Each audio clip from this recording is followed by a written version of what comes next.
تو وہ پڑھائی چھڑوا کر مجھے گھر بٹھائیں گے اور آگے مزید پڑھنے بھی نہ دیں گے۔ اسی ڈر کی وجہ سے میں دن رات کوششوں میں لگی تھی کہ کسی طرح میں اچھے نمبر لے کر پاس ہو جاؤں، مگر شاید میری قسمت کو کچھ اور ہی منظور تھا۔ جب میرا انٹر کا نتیجہ آیا تو میں پاس تو ہو گئی، مگر میرا میرٹ بالکل بھی نہیں بن سکا۔ وہ دن میرے خوابوں کے بری طرح سے ٹوٹنے کا دن تھا۔ میں اس دن قدر روئی تھی کہ مجھے اپنا دل پھٹتا محسوس ہوا تھا اور میرے خواب مینار چکنا چور ہو چکے تھے۔ میں اب ڈاکٹر نہیں بن سکتی تھی کیونکہ سب کبھی بھی دوبارہ سے میری فیس بھرنے پر رضامند نہیں ہوں گے۔ یہی سوچ کر مجھے ہول اٹھ رہے تھے کہ میں نے اپنی ماں کے لیے جو خواب دیکھا میں اسے پورا نہیں کر سکی تھی۔ اب شاید مجھ پر پڑھائی کا دروازہ بھی ہمیشہ کے لیے بند ہونے والا تھا۔ رشتہ دار الگ مجھے طنز بھری نظروں سے دیکھتے، وہ لوگ پہلے ہی میرے ڈاکٹر بننے کے بے حد خلاف تھے، اور اب تو جب میرا میرٹ ہی نہیں بنا تھا تو سب کو مجھ پر ہنسنے کا موقع مل گیا تھا، اور میں سب سے منہ چھپاتی رہتی کہ کہیں کوئی مبادہ مجھے دیکھ کر ہنسنے نہ لگ جائے۔ ان دنوں میری خود اعتمادی بے حد کم ہو کر رہ گئی۔ میں نے کسی کے بھی سامنے آنا بند کر دیا تھا اور سب سے ہی لا تعلق اختیار کر لیا تھا کہ کوئی مجھ سے میرے رزلٹ کے بارے میں سوالات نہ کرے۔ انہی دنوں میری ایک کالج کی دوست نے میرے ہاتھوں میں امید اور روشنی کی ایک کرن تھما دی۔ وہ کالج میں میری اچھی دوستوں میں شمار ہوتی تھی، اور اس کا بھی میری طرح سے میرٹ نہیں بن سکا تھا، اور اس کے گھر والے بھی پیسے دے کر اس کا میڈیکل کالج میں داخلہ نہیں کروا سکتے تھے، مگر اسے بھی میری طرح اپنے اور اپنے گھر والوں کے حالات بدلنے کا بے حد شوق تھا۔ تو اسی نے مجھے مشورہ دیا کہ اگر قسمت میں ڈاکٹر بننا نہیں لکھا تو ہم نرس تو بن سکتے ہیں نا۔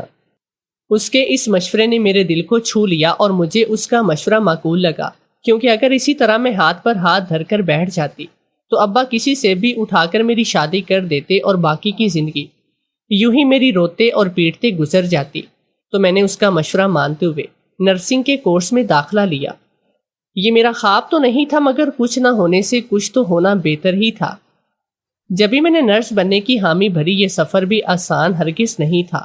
بہت سی مشکلیں آئیں، مگر جو قسمت میں لکھا ہو وہی ہو کر رہتا ہے۔ شاید میری قسمت میں بھی نرس بننا لکھا تھا، تو میری قسمت نے مجھے اس دوراہے پر لا کر کھڑا کر دیا تھا جہاں میرے پاس اس بات کے سوا کوئی چارہ نہیں تھا کہ میں نرس بنوں یا اپنی قسمت سے ہار مان کر اپنے گھر بیٹھ جاؤں اور باقی کی زندگی روتے سسکتے ایک ایک پائی کے لیے پریشان ہوتے گزار دوں۔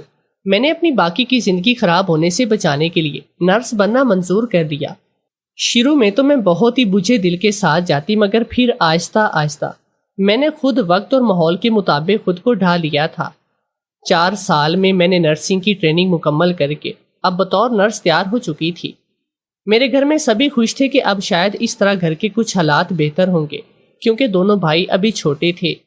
وہ سبھی کمانے کے لائق نہیں ہوئے تھے اور ابا کی کمائی سے گھر کا گزارا نہیں ہو سکتا تھا۔ اس طرح سب کو ایک امید لگ گئی کہ شاید اس طرح گھر کے حالات کچھ بہتر ہو سکے۔ سبھی لوگ میری طرف امید بھری نظروں سے دیکھتے تھے اور ان لوگوں کی امیدوں پر پورا اترنا میں اپنا فرض سمجھتی تھی۔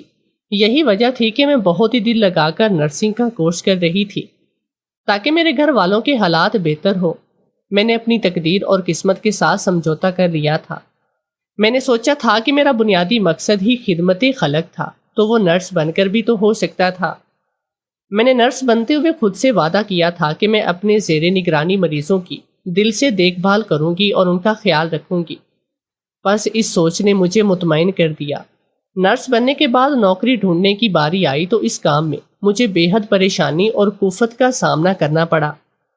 میں نوکری ڈھونڈنے کو جس قدر آسان کام سمجھ رہی تھی، یہ کام اس قدر آسان ثابت نہ ہو سکا، اور اس کے لیے مجھے بہت سی جوتیاں چٹکھانی پڑی اور در در کی خاک چھاننا پڑی۔ کوئی ہسپتال گھر سے بہت دور تھا تو کوئی تنخواہ ٹھیک نہیں دے رہا تھا۔ اسی کشم و کش اور شش و پنج میں دن گزرتے جا رہی تھے اور مجھے اپنی مرضی اور منشا کے مطابق نوکری بالکل نہیں مل رہی تھی۔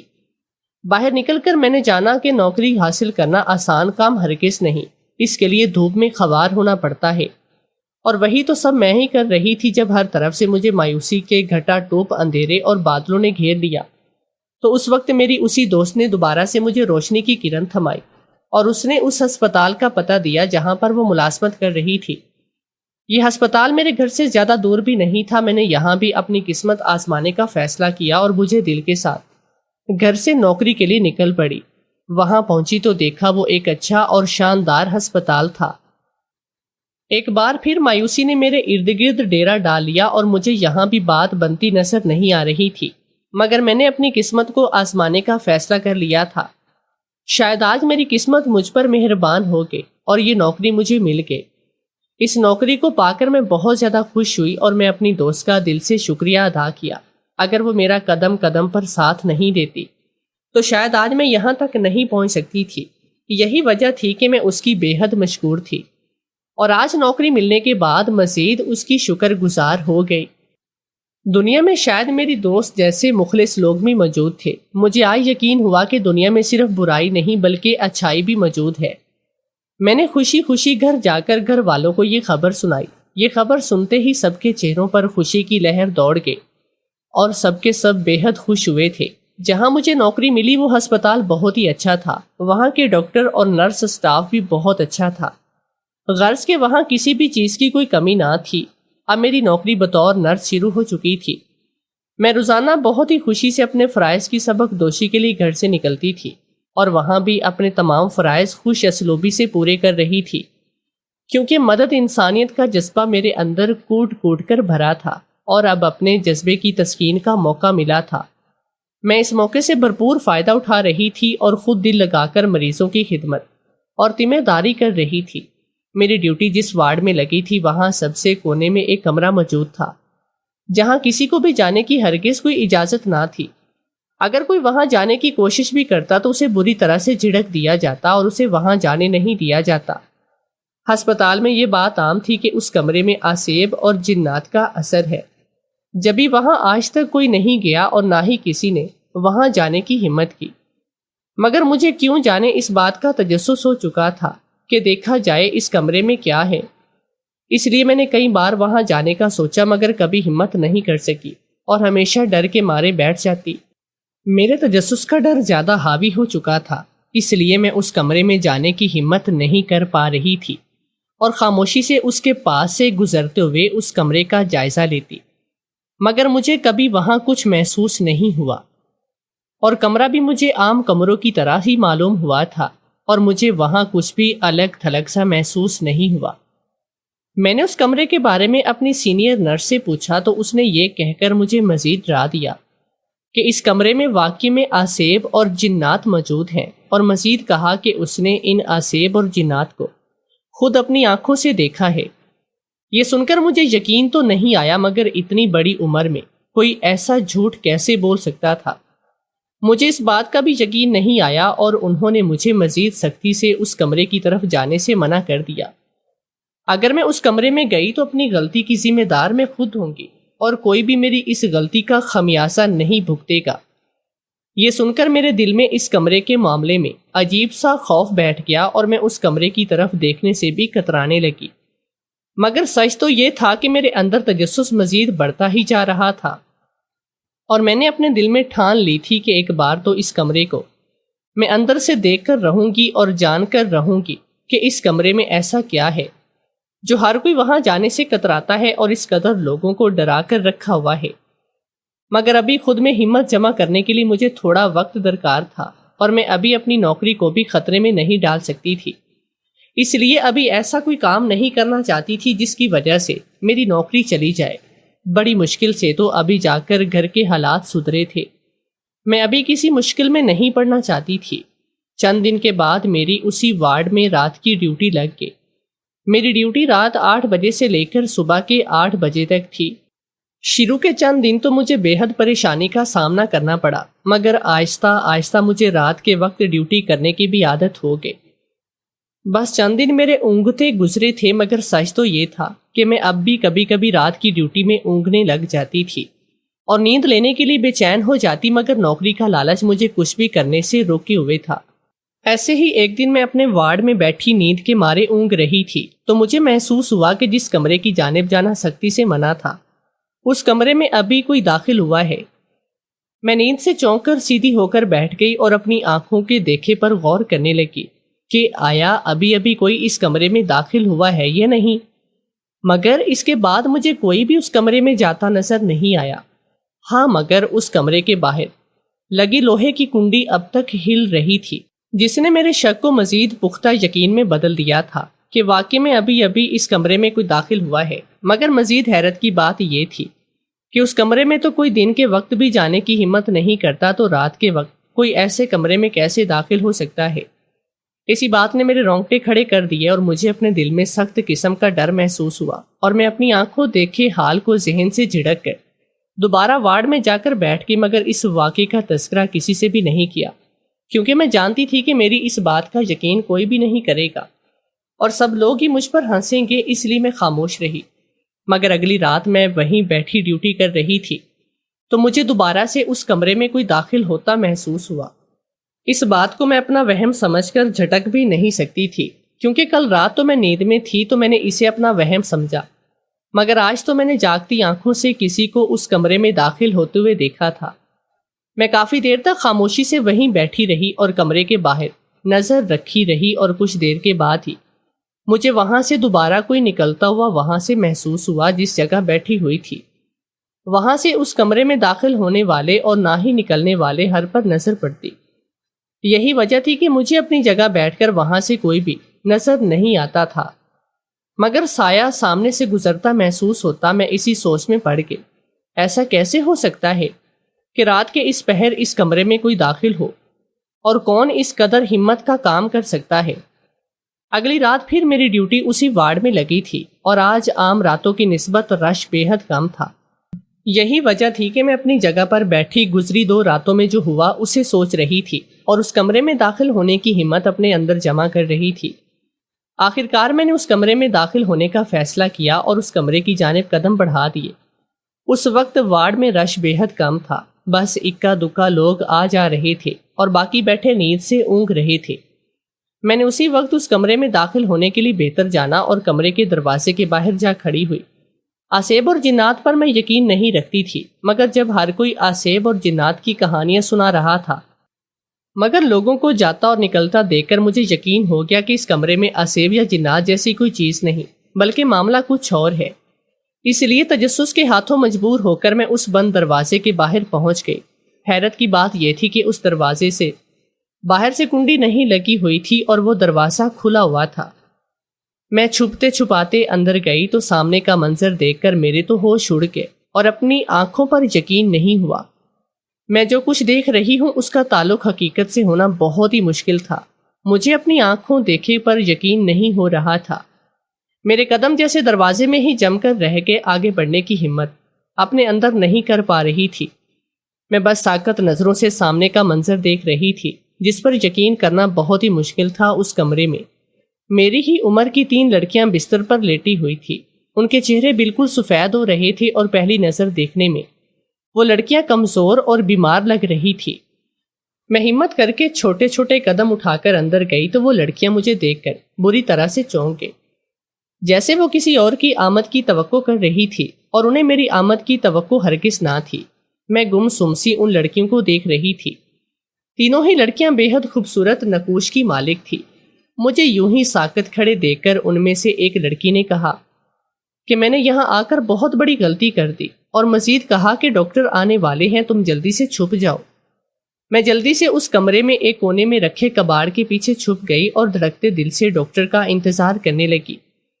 چاندی لمحوں کے بعد 3 ڈاکٹرز اس کمرے میں داخل ہوئے تھے۔ تینوں ہی ڈاکٹرز اس ہسپتال کے سینئر ڈاکٹروں میں شمار ہوتے تھے اور بے حد اچھے مہذب طریقے سے سب سے ملتے تھے، لیکن اگلے ہی منظر نے میری روح تک کو ہلا کر رکھ دیا تھا، کیونکہ ان میں سے ایک ڈاکٹر نے کہا کہ تینوں لڑکیوں کے گردے نکالنے کا کام آج نہیں ہو سکے گا، کیونکہ آج ہسپتال کی کوئی اہم مشین خراب تھی، اور وہ ڈاکٹر ان دونوں ڈاکٹروں کو بتا رہا تھا۔ ساتھ ہی وہ تینوں لڑکیاں خاموشی سے بیٹھی۔ چند لمحوں کے بعد تینوں ڈاکٹر وہاں سے واپس جا چکے تھے۔ یہ بات سن کر مجھے شدید حیرت ہوئی کہ ڈاکٹر کیسے ان لڑکیوں کا گردہ نکال سکتے ہیں، اور کیا یہ کام غیر قانونی طور پر ہو رہا ہے؟ یہ کام غیر قانونی ہی ہو رہا تھا، کبھی اس قدر چھپ چھپا کر یہ کام ہو رہا تھا۔ میں اپنی جگہ سے نکل کر دوبارہ ان لڑکیوں کے سامنے آئی اور ان سے اس بارے میں سوال کیا تو ان میں سے ایک لڑکی رونے لگی اور کہنے لگی، ہمیں دور دراز علاقے سے خرید کر یہاں لایا گیا، اور اب ہمارے گردے نکال کر بیچنے کا کام اس ہسپتال میں ہوتا ہے۔ ہم سے پہلے بھی کئی لڑکیوں کے گردے نکال کر اسی ہسپتال میں بیچے جا چکے ہیں۔ آج ہماری باری تھی مگر کسی قسم کی مشین خراب ہونے کی وجہ سے آج یہ کام نہیں ہو سکا۔